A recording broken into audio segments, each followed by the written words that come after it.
bab pertama ini saya akan membahas negara, sistem dan ideologi dan keterkaitan antara ketiganya. Yang pertama adalah, apa sih negara itu? Negara merupakan suatu organisasi dalam masyarakat di mana seluruh anggotanya wajib tunduk pada kekuasaan suatu negara. Yang kedua adalah sistem.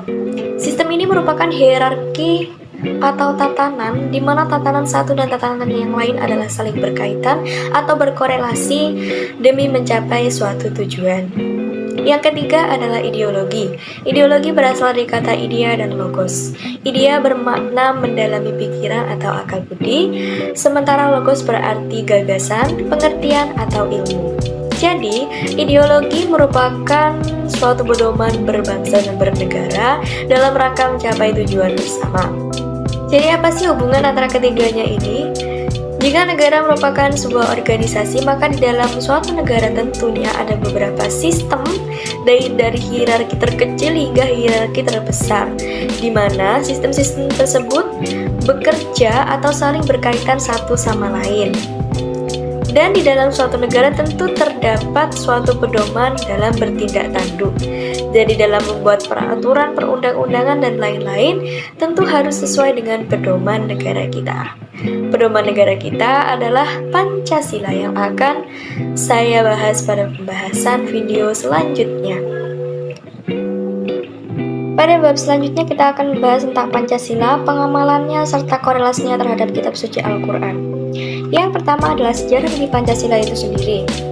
Jadi, sejarah Pancasila diawali dengan kekalahan Jepang pada Perang Pasifik, sehingga untuk menarik simpati masyarakat Indonesia, Jepang akhirnya membentuk BPUPKI atau Badan Penyelidik Usaha Persiapan Kemerdekaan Indonesia pada tanggal 1 Maret 1945.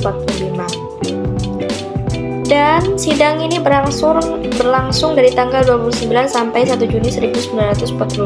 Namun, BPUPKI dianggap tidak bisa menyelesaikan tugasnya sehingga dibentuklah Panitia 9. Panitia 9 akhirnya mengesahkan Piagam Jakarta atau Jakarta Charter pada tanggal 22 Juni 1945. Yang kemudian Piagam Jakarta ini isinya menjadi isi dari dasar negara kita, yaitu Pancasila. Pada tanggal 18 Agustus 1945, Pancasila akhirnya disahkan menjadi dasar negara Indonesia yang sah menurut kedaulatan. Selanjutnya adalah pengertian dari Pancasila. Panca berarti 5 dan sila artinya dasar. Jadi, Pancasila merupakan suatu pedoman atau dasar dalam berbangsa dan bernegara bagi masyarakat Indonesia. Selanjutnya adalah pengamalan dari sila-sila dalam Pancasila. Sila pertama adalah ketuhanan yang Maha Esa, di mana setiap masyarakat Indonesia adalah wajib memiliki satu Tuhan walaupun berbeda-beda. Yang kedua adalah kemanusiaan yang adil dan beradab, di mana setiap masyarakat Indonesia tidak membeda-bedakan antara satu golongan dengan golongan lainnya. Meskipun kita banyak sekali suku dan banyak sekali bahasa yang berbeda-beda.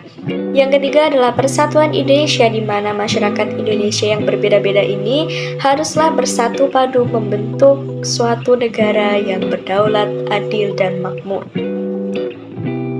Yang keempat adalah kerakyatan yang dipimpin oleh hikmat kebijaksanaan dalam permusyawaratan perwakilan, di mana setiap keputusan yang ada harus diambil dari musyawarah untuk mencapai suatu mufakat. Yang kelima adalah keadilan sosial bagi seluruh rakyat Indonesia, di mana setiap masyarakat Indonesia adalah mendapatkan hak yang sama dalam hal keadilan dan kedaulatan bagi masing-masing diri mereka. Selanjutnya adalah korelasi dari Pancasila dan Al-Quran.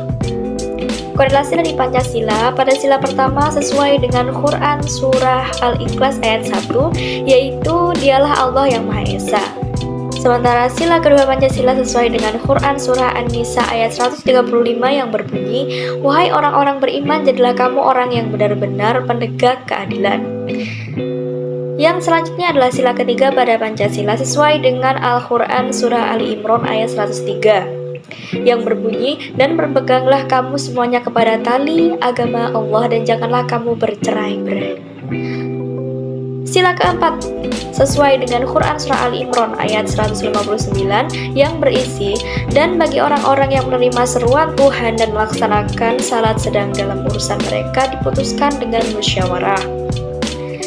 Sementara sila kelima dalam Pancasila sesuai dengan Quran Surah Al-Hadid ayat 25, yakni berbunyi, kami turunkan bersama mereka kitab dan neraca keadilan agar manusia dapat berlaku adil.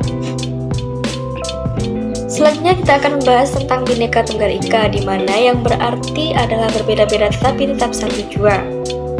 Bhinneka Tunggal Ika menjadi semboyan pemersatu bagi masyarakat Indonesia, di mana masyarakat Indonesia ini memiliki banyak suku, memiliki banyak budaya, dan memiliki banyak sekali bahasa. Dan ketiganya ini disatukan dengan adanya semboyan Bhinneka Tunggal Ika. Berbeda-beda tetapi kita tetap satu bangsa Indonesia, satu bahasa Indonesia, dan satu tumpah darah Indonesia. Selanjutnya kita akan membahas NKRI tentang radikalisme dan terorisme. NKRI, Negara Kesatuan Republik Indonesia, adalah negara yang terbentuk berkat usaha para pejuang kita terdahulu. Yang kedua adalah radikalisme. Radikalisme berasal dari dua kata, yaitu radikal dan isme. Radikal yang berarti adalah suatu kegiatan yang fanatik atau ekstrim, dan isme artinya paham atau ideologi. Jadi dapat dianalogikan sebagai radikalisme adalah suatu paham atau ideologi yang menganut sistem fanatik atau ekstrim. Selanjutnya adalah terorisme. Terorisme merupakan suatu hal yang sangat menakutkan yang dialami oleh sebagian masyarakat Indonesia. Terorisme sendiri dalam arti politik adalah suatu kegiatan mengacaukan kedaulatan masyarakat Indonesia atau mengacaukan ketenangan berbangsa dan bernegara. Bahaya radikalisme dan terorisme bagi kehidupan bermasyarakat, di mana radikalisme dan terorisme ini sangat ekstrim, sehingga akhirnya akan bisa menimbulkan perpecahan di antara beberapa golongan masyarakat Indonesia yang telah bersatu. Jadi, diharapkan bahwa radikalisme dan terorisme bisa dikurangi di negara kita yang cinta damai ini. Selanjutnya adalah konstitusi. Konstitusi berasal dari bahasa Perancis constituer yang artinya membentuk, yang dimana pemakaiannya adalah berdasarkan pertama kali dibentuknya suatu negara. Di sarjana ilmu politik, konstitusi memiliki beberapa arti luas, yaitu peraturan tertulis maupun tidak tertulis yang dimana mengikat cara-cara penyelenggaraan pemerintahan yang benar. Selanjutnya adalah pembahasan dari Undang-Undang Dasar. Undang-Undang Dasar sendiri diterjemahkan dari istilah groundwork. Ground artinya adalah dasar dan work adalah undang-undang, sehingga Undang-Undang Dasar atau groundwork merupakan dasar atau pedoman bagi masyarakat Indonesia dalam bertindak tanduk. Keterkaitan antara konstitusi dan Undang-Undang Dasar Negara Republik Indonesia.